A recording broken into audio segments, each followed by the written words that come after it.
تانکەری بوویتە 15,000 لە بۆی گاز و بنزین گران بووە برێنە ئەمەش ئاوەکەی بە پارە دەکڕین. بە جێبەجێکردنی تەنیا یەک پرۆژەی خزمەتگوزاری تا 30 ساڵی داهاتوو ئەم تەنکەرانی گواستنەوەی ئاو بێکار دەکەون. ئەمە لە دواتردا بۆتان باز دەکەین چۆن. بەڵام ئێستا ڕۆژانە لە کوێیە لە ڕێگاکان و شەقامەکانی ناو شار ئەم تەنکەرانە دەبینین یاخود هاتچۆ دەکەن و ئاو دەگوازنەوە یان خەریکی بەتاڵکردنی ئاون و پێدانی ئاون بە ماڵان. لەگەڵ یەکێک لە شۆفێری ئەو تەنکەرانی گواستنەوەی ئاو قسە دەکەم. کاک سەردار سڵاو لێ بفەرم بۆ ئێرە پێم بڵێ ئێوە ڕۆژانە چەند پەیوەندیتان بۆ دێ لە بێ ئاویا بۆی ئاو بۆ خەڵک ببن؟ ڕۆژێ تقریبەن 15 تەلەفۆن دێ بە مەچینەوە ئەدیکۆ مەزندەی 30 لێ دەکرێت 30 تانکەر برێن بە مەچینە و ئەدیکۆ.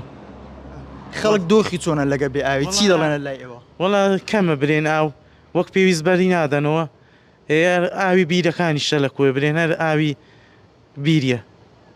نرخی تانکەرەکە ئاو ئێستا چۆنە بەرز بۆ تۆ تانکەری بوویتە 15,000 لە بۆی گاز و بنزین گران بووە برێنە ئەمەش ئاوەکەی بە پارە دەکڕین.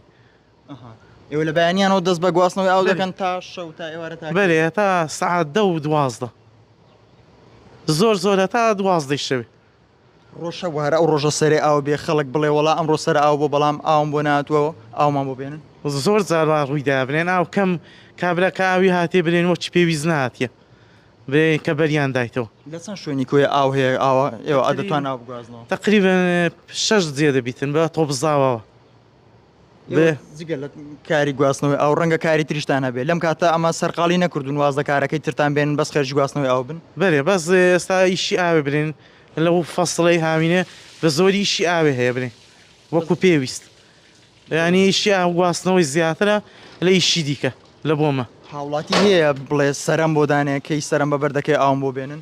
زۆر جار هەیە بە سەعات ڕادەوەستێ بەزەوەی برێن ئاوی لۆبەری. ئەمە قسە یەکێک لە شۆفێرانی گواستنەوەی ئەم تەنکەر ئاوانە بۆ ماڵان کە ئاو بە ماڵان دەفرۆشن.